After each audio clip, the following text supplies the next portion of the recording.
Hello, friends. My name is Dallas. Welcome to my YouTube channel, Trauma to Thriving.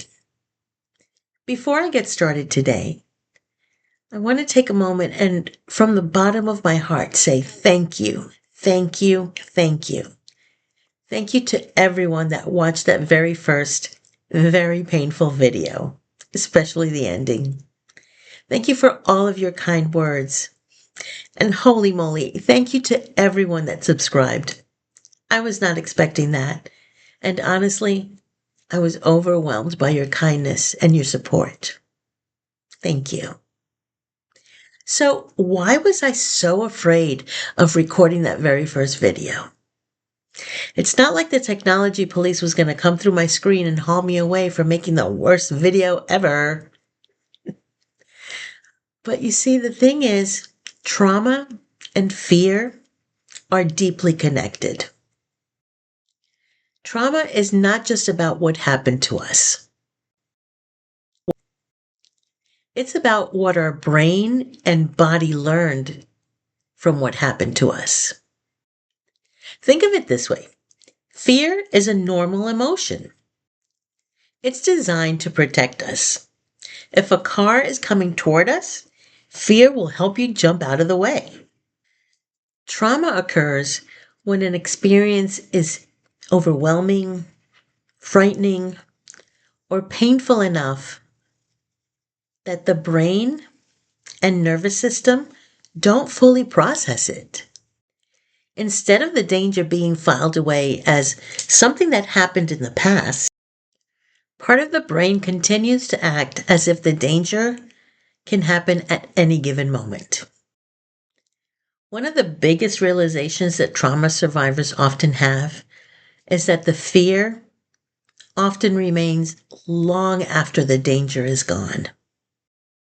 When a child grows up in an environment where they're made to feel shame, criticized, ignored, abandoned, abused, or made to feel unsafe, they learn lessons that at the time make perfect sense.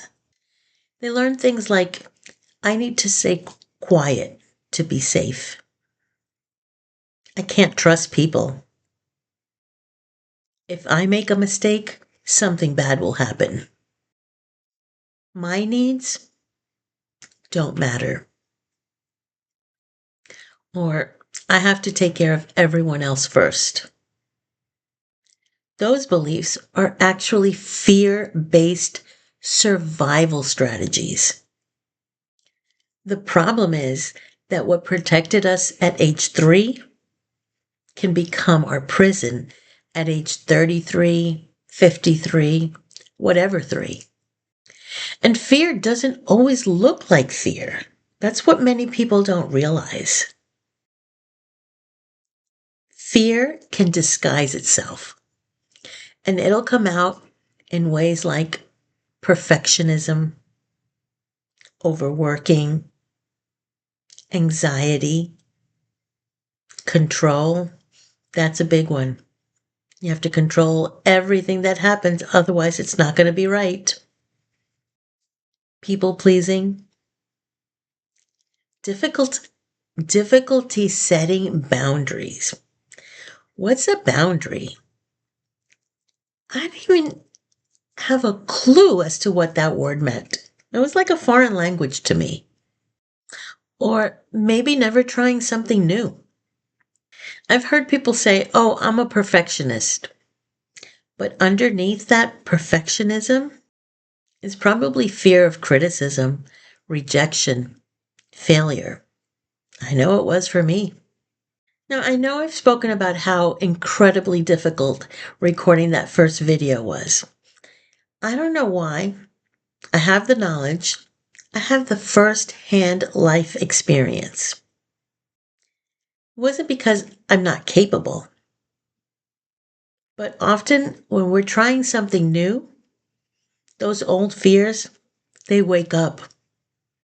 It can sound like, what if people judge me? Guess what? People are going to judge me. It's human nature. I judge people. I don't mean to harshly, but I'm human. What if I'm not good enough? Isn't it possible that I could get better? What if I embarrass myself? Well, the good news is that nowadays I can actually laugh at myself. Or what if I fail? And so what if I fail? Couldn't I try again? My adult mind knows that these fears are unrealistic. But my trauma mind says danger. We've been here before. Is that the body remembers experiences even when our adult minds know that we're safe. You may know you're safe, your nervous system may not. That's why often trauma survivors feel anxious before speaking, feel guilty at saying no, feel panic when making a mistake.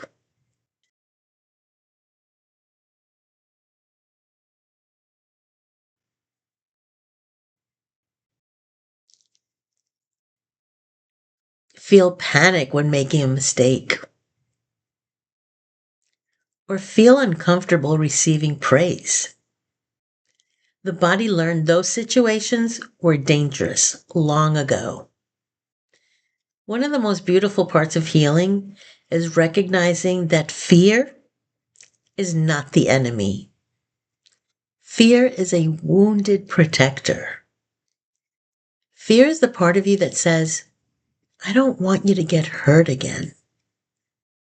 What I've learned is that when I fight my fear, it just gets louder.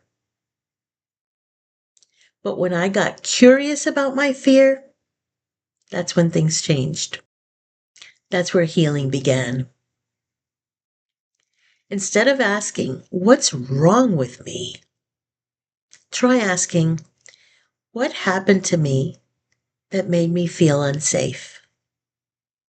That question is a game changer. Fear is often a memory, not a prediction. Many of the fears we fear today are connected to pain we've already experienced, not danger that's actually in front of us. Courage is not the absence of fear. Courage is feeling the fear and moving forward anyway. Every time you speak up, every time you set a boundary, every time you try something new or record a new video, apply for a job, tell your story, you're teaching your nervous system you are safe now. One of my favorite truths is that God never asks us to not be afraid. Throughout the Bible, people experienced fear. Isaiah reminds us, fear not, for I am with you.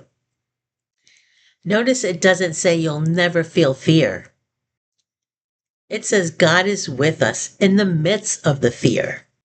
Healing from trauma is not becoming fearless. Healing is learning that fear doesn't get to drive the bus anymore. We can acknowledge it. You can listen to it, and then you can thank it for trying to protect you. And then you can gently say, thank you for your concern.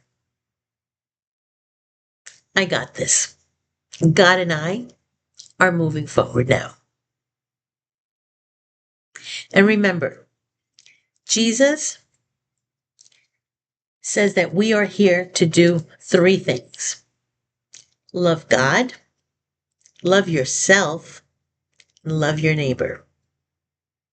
Let me know where you're watching from. Let me know what's your fear. Is it making a video like me? Is it technology like me? Among others. I hope you'll subscribe. I hope you'll join me next time. I love you. Bye.